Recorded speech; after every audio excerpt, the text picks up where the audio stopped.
Alors, quel est le danger qu'encourt Mila, donc cette adolescente que tout le monde connaît comme étant l'adolescente ayant tenu des propos, disons-le, islamophobes, euh, qui lui a valu d'ailleurs de quitter son lycée, de devoir quitter son lycée suite à des menaces, menaces notamment, enfin, d'après elle, de mort. Donc, effectivement, et du coup, je pense que dans sa ville aussi, du coup, ça doit être un peu ambigu, quoi, comme situation. En fait, le problème, c'est que avec tout ça, on peut presque dire qu'elle ne vit plus puisqu'elle doit vivre sous protection policière. Alors je rappelle les événements passés, la protection policière, que vaut la police, que vaut la protection policière, cette fameuse protection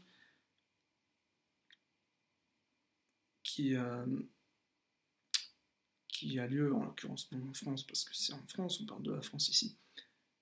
En fait, il faut resituer les choses dans son contexte. À une certaine époque, hein, il n'y a pas si longtemps, je rappelle qu'il y a eu un journal satirique provocateur qui a nommé Charlie Hebdo, qui s'était retrouvé sous protection policière suite à des menaces de mort, etc. Bon, je rappelle quand même que Charlie Hebdo était quelque chose d'assez acerbe, assez provocateur, euh, assez, comment dire, pornographique quand même, même si c'était là, au final, c'était un petit peu, ça avait des traits communs avec l'affaire qui nous préoccupe, mais c'était des images et non pas des paroles, et, euh, et c'était diffusé dans les quatre coins du monde, je rappelle, donc dans des pays islamiques, hein, des pays musulmans, entre guillemets, à connotation musulmane, en Afrique et francophone. Et donc, du coup, ça posait quelques soucis. Alors, il se trouve que la petite fliquette, excusez-moi, paix à son âme, qui devait les protéger, n'a pas fait long feu et donc s'est retrouvé très vite, n'a pas fait le poids face à la Kalachnikov. Donc, du coup, c'est un souci.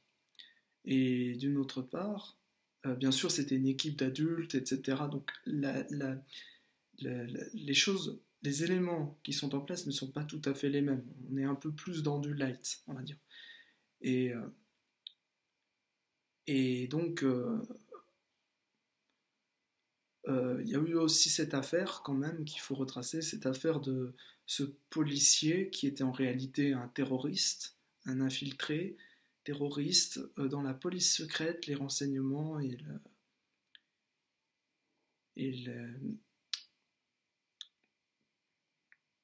un agent du gouvernement en fait. Donc il avait accès à tous les dossiers secrets concernant les affaires de Daesh, ISIS, Boko Haram, tout le front Al-Nosra et j'en passe et des meilleurs. Donc de tous les djihadistes présents sur le territoire, les fichiers S, il avait accès à tout ça. Et donc du coup, voilà, par rapport à cette menace, si, si on prend l'affaire très au sérieux, on se dit qu'à un moment donné, la protection policière ne suffit plus, en fait. Et le phénomène, c'est que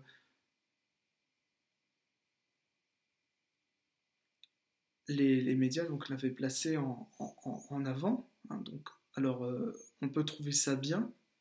Moi, personnellement, je suis contre, parce que c'est quelque chose qui est profondément irresponsable. C'est totalement inadmissible. C'est pas politiquement correct, faut le dire, mais c'est aussi quelque chose de profondément abject. Pourquoi? Parce que d'abord, elle était menacée dans son lycée, dans sa ville. On aurait pu gérer l'affaire et la transférer ailleurs, éventuellement dans un autre lycée ou dans une autre ville. Elle aurait pu déménager. Enfin, on aurait pu s'arranger à maintenir sa sécurité, assurer sa sécurité.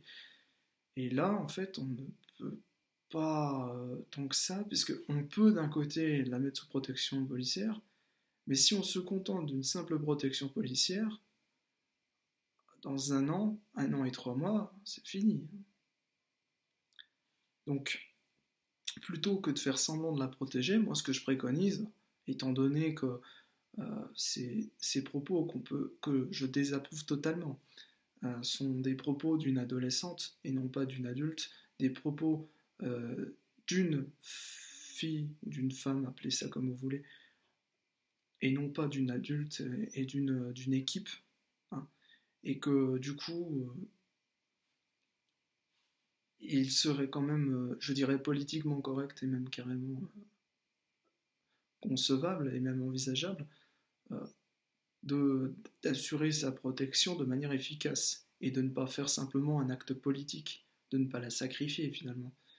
Bon, je rappelle quand même que malgré ses propos provoquants à l'égard de l'islam et des musulmans et des arabes, des beurs, des maghrébins, etc., cette connotation à la fois raciste et islamophobe doit être euh, prise en pincette parce que cette jeune fille est la malheureuse victime d'un concours de circonstances qui n'aurait jamais dû voir le jour. Parce qu'il est clair que si on relayait toutes les vidéos de toutes les adolescentes, de ce qu'elles pensent de leurs parents, etc., c'est là que je rejoins Ségolène Royal, qui porte bien son nom pour le coup derrière. Franchement, mais arrêtez d'utiliser les enfants dans des combats qui sont absurdes. Arrêtez de mettre en danger les enfants et, euh, et les adolescents pour le coup. On sait tous qu'ils sont dans l'âge de la révolte. Et moi, à son âge, je sais plus comment j'étais, mais je sais que moi j'ai 30 ans, elle a 15-16 ans, quoi, merde. Elle est dans un âge où elle sait pas encore ce qu'elle veut. Moi j'étais islamophobe à une certaine époque, maintenant je ne le suis plus. Euh, Dieu m'en garde. Allah m'en garde, comme disent les Araméens, qui je rappelle sont à la base du concept judéo-chrétien. Sont à la base, justement, Jésus parlait araméen. Donc voilà. Ne considérez jamais, en fait, des enfants comme étant crédibles au niveau politique, parce que vous seriez déçus d'apprendre que vos propres enfants se rebellent contre vous, puisque de toute façon, c'est la fin des temps, pour certains, pour certaines personnes. Moi, j'avoue que je ne sais pas. J'ai vu des drôles de choses, des signes bizarres, effectivement, mais de là à parler de fin des temps, je ne sais pas. Mais il y a eu des signes, des animaux qui ont un comportement étrange. Et je parle pas d'homosexualité, pour le coup, je parle vraiment de, de. Comment dire? Vous savez ce qu'on n'arrive pas à produire entre les humains quand les gens le vivent ensemble, vous voyez? Eh ben, j'ai vu des animaux et c'est ma sœur qui en a été la première témoin avec ma mère et j'y suis allé vérifier. Malheureusement, mon portable n'a pas eu une très bonne hmm, n'a pas un très bon rendu d'image, ni au niveau des couleurs, ni au niveau de ce qu'il filme. Et du coup, je n'ai pas pu vous prouver ça. Mais ma sœur avait tiré une super photo magnifique. Et c'est ce qui s'est passé. Il y avait un sanglier qui imitait les vaches. Je ne sais pas si vous imaginez. Une vache était l'ami d'un sanglier. Imaginez ce concept. Alors franchement, j'ai déjà vu des fourmis agresser un scarabée noir, etc. Pas parce qu'il est noir, parce qu'elles sont noires aussi. Hein, se mettre à deux, tandis que les autres fourmis continuent leur chemin et procèdent au trafic normal, au commerce. Hein. Et en fait, ça me surprend de voir ces animaux opter pour un comportement qui tantôt ressemble beaucoup à l'humain, ou ressemble aussi beaucoup à l'humain tel qu'il aurait dû être. Enfin voilà, c'était. Mais ce que je blâme dans ce phénomène avec euh, cette fille, en fait, c'est cette jeune fille qui n'a pas terminé sa vie, je rappelle. Hein. J'ai 30 ans, elle en a 15, paraît-il. Elle a tout le temps d'évoluer, hein, je vous le dis franchement, je suis le mieux placé pour le savoir. Je blâme, en fait, je vous accuse, médias, d'avoir utilisé cette fille à votre propre profit, et j'accuse aussi, de manière générale, le gouvernement, les gouvernements francophones et surtout la France, d'avoir fomenté cette espèce de,